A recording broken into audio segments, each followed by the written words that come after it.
Benarkah kualitas pekerjaan anak bangsa tak ada yang sebanding untuk jadi pengawas layaknya pekerja asing di proyek IKN? Kita bahas bersama anggota DPR RI Daniel Johan, sudah bergabung juga tenaga ahli utama KSP Ali Mohtar Ngabalin. Selamat malam Bung Ali, Bung Daniel.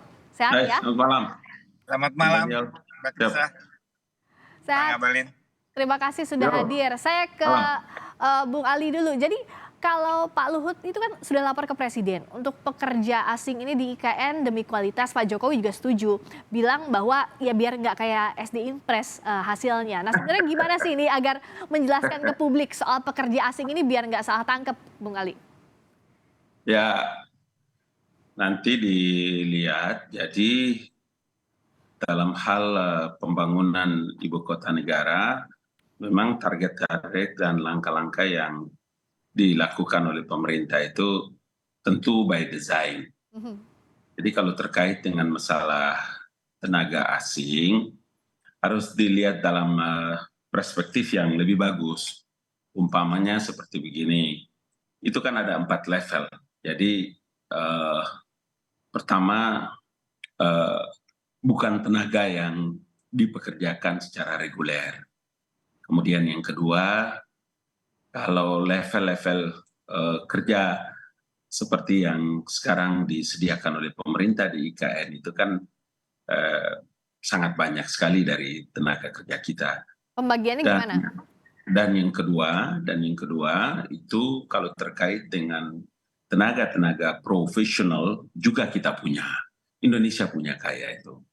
Tetapi yang harus dipikir pada level yang paling pertama itu dari 4 level adalah memang seberapa jauh tingkat kualitas dan kualifikasi kerja dari IKN itu memang membutuhkan apa yang disebut dengan bagaimana mengukur dan menata kualitas kerja yang dipersiapkan di IKN itu menjadi bagian yang perhatian dari pemerintah. Itu sebabnya kenapa ini menjadi bagian yang terus menjadi pembicaraan dan menjadi perhatian bagi pemerintah dalam menyiapkan kerja-kerja di IKN.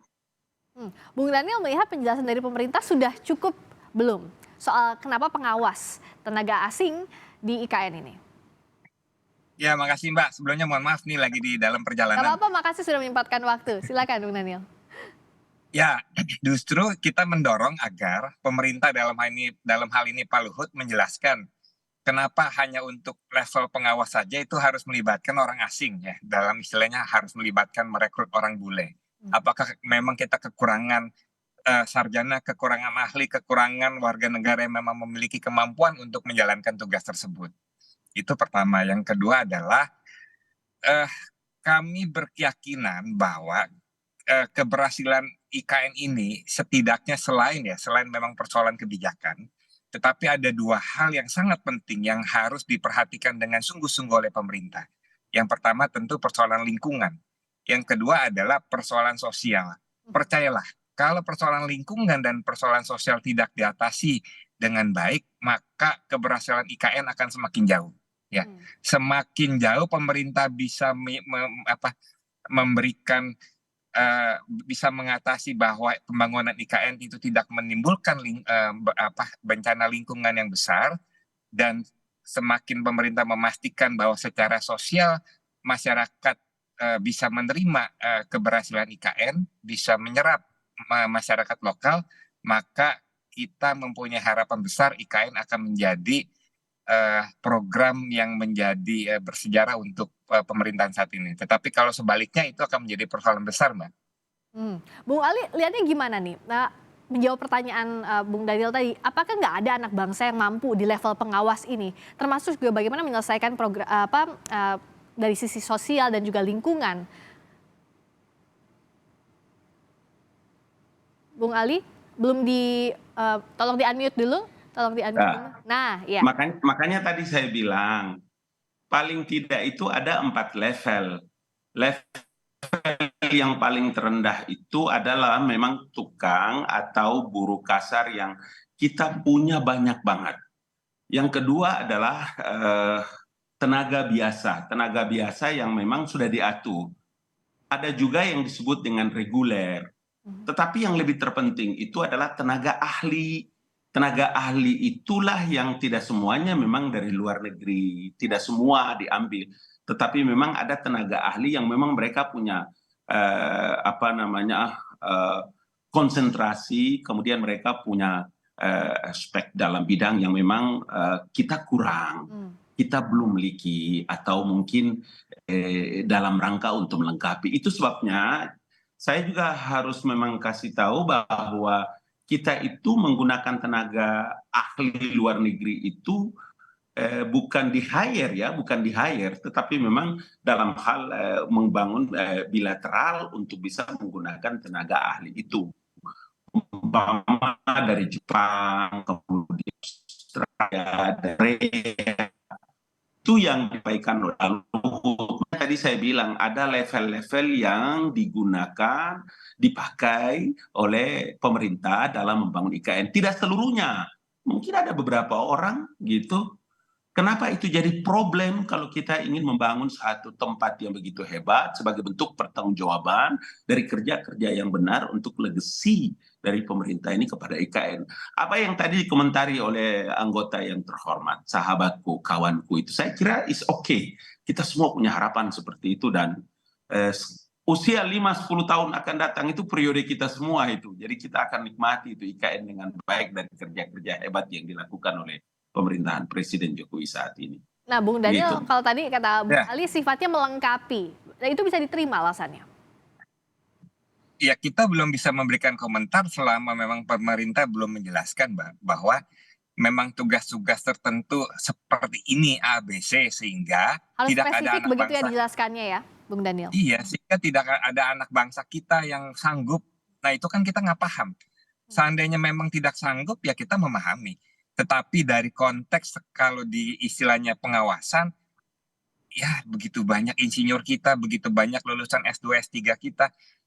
Wah, anak bangsa kita sudah sanggup kerja di NASA, umur nggak sampai 20 atau 20-an sudah lulus S3. Masa kita nggak punya kemampuan? Saya rasa itu sama saja. Ini menjadi pukulan yang sangat berat setidaknya bagi PUPR. Memang mereka tidak punya kader, mereka tidak punya sarjana, tidak punya teknisi yang sanggup melakukan tugas tersebut. Nah, Padahal kita sudah bisa membangun begitu banyak konstruksi yang canggih-canggih kok oleh anak bangsa sendiri. nah kalau Pak Luhut bilang salah satu alasannya agar kerjanya lebih cepat begitu, mengambil ditambah lagi ada tenaga kerja asing di IKN ini. Ya memang anak bangsa kita tidak bisa bekerja cepat. Itu kan sama saja menampar diri kita sendiri kan. Kalau Bung Ali lihatnya seperti apa alasannya Pak Luhut bahwa agar kerjanya lebih cepat? Tapi Bung Daniel bilang tadi masa sih nggak ada satupun kader yang bisa begitu, anak bangsa. Penting untuk kontrol terhadap semua kebijakan atau rencana planning yang dilakukan oleh pemerintah itu penting. Seperti tadi dikemukakan oleh Bung Daniel itu saya kira is okay. Sebagai rasa tanggung jawab dan rasa memiliki saya kira iya. Dengan berbagai diksi yang dipakai juga tidak apa-apa. Dalam banyak kesempatan memang ini belum di framing. Tapi tentu saja kita berharap bahwa mari kita buy data, kemudian untuk nanti diceritakan dan disampaikan kepada ruang publik sehingga orang pun bisa memahami dengan baik. Mungkin sekarang kita tidak bisa menunjukkan itu. Kami minggu depan akan datang ke IKN. Saya berharap mudah-mudahan nanti bisa teman-teman Kompas juga bisa yang ada di sana, kemudian kita bareng-bareng bisa lihat. Saya perkirakan mungkin minggu depan juga ini kami bisa lihat ada 2 atau 3 orang yang dimaksudkan oleh Pak Luhut itu terhadap tenaga asing itu, sehingga kita juga bisa tahu mereka punya ahli yang tentu saja bagi pemerintah punya pertimbangan yang bukan tiba masa tiba akal. Karena itu ketika Pak Luhut mengeluarkan pernyataan itu, ya kita aminkan karena memang kita berkehendak dan pemerintah berkehendak agar benar-benar kerja yang dilakukan nanti di IKN itu menghasilkan sesuatu yang seperti diharapkan oleh Presiden Joko Widodo. Dan jangan pernah Anda bayangkan bahwa tenaga bukan pengawas, tenaga ahli ini bukan dia seperti ratusan, 200, 300 orang, enggak. ahli itu tidak banyak gitu. Hmm. Oke. Nah dari jumlahnya tadi kata Bung Ali bilang bahwa ya nggak banyak dan ini melengkapi komposisi begitu tenaga kerja yang ada di IKN untuk membangun IKN lebih cepat. Kalau Bung Daniel lihatnya progres IKN sejauh ini seperti apa? Dengan komposisi ini apakah betul sudah bisa maksimal begitu dalam pembangunan IKN progresnya, Bung Daniel? Nah, saya nggak tahu ya, saya baru pergi terakhir sekitar 1 tahunan lebih yang lalu. Hmm. Tapi kan itu masih belum ada progres lah, karena baru ke titik nol kan. Ya.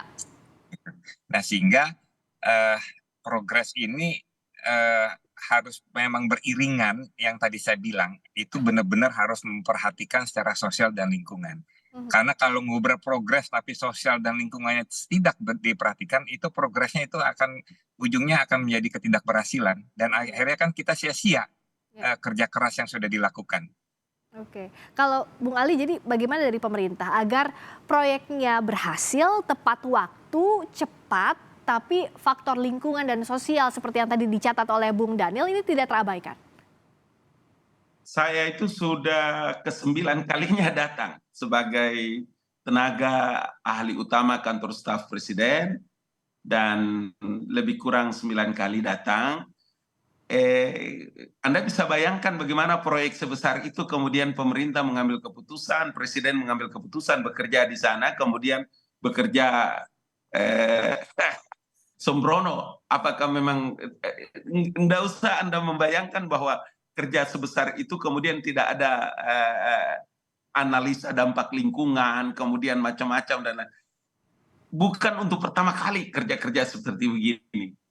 Pada waktu kami nih, waktu saya masih ada di Angkasa Pura I juga, pada waktu kita membangun yang namanya bandara Jogja yang baru itu, YAI, ya, itu juga banyak orang menilai seperti begitu. Dari target-target yang diperkirakan 2 tahun, ternyata dalam masa yang 7-8 bulan bisa selesai dengan baik. Artinya saya mau bilang bahwa proyek-proyek strategis nasional seperti yang dicanangkan oleh pemerintah, termasuk IKN ini, bukan barang baru yang dilakukan oleh Presiden Joko Widodo.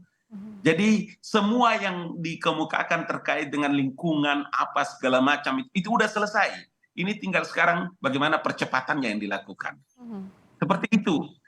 Oke, nah kalau Bung Daniel jadi catatan dari DPR apa? Agar proyek ini berjalan dengan baik, tapi faktor sosial terutama juga bisa terakomodasi dengan baik, tidak juga malah di frame macam-macam di luar sesuai dengan tujuannya.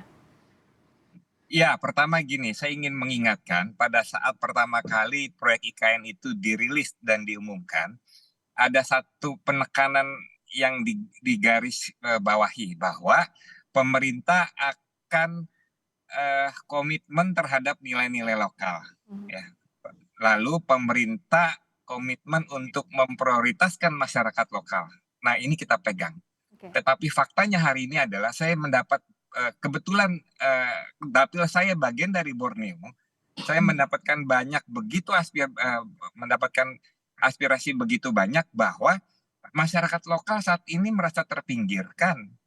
Bahkan di dalam struktur otorita tidak ada satu masyarakat lokal yang direkrut atau diakomodir. Padahal yang diajukan oleh mereka adalah para ahli, yang paling ahli di antara masyarakat yang ada di Borneo.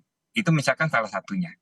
Kedua, kita tentu mengapresiasi ya begitu banyak program sukses dari pemerintah.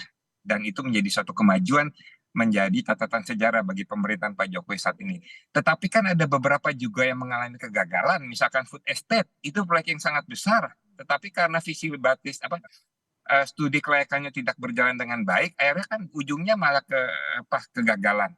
Termasuk beberapa bandara besar segitu besarnya, tetapi saat ini tidak beroperasional sehingga kita membuang dana begitu besar. Nah, kita tidak mau karena kita ingin proyek IKN ini berjalan dengan baik, sukses story.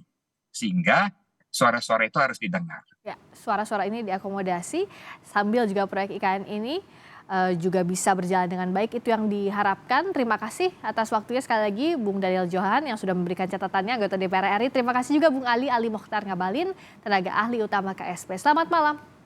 Terima kasih Mbak, salam semua, sukses Kompas. Bang Ngabalin. Terima kasih. Terima kasih Daniel, terima kasih. Salam.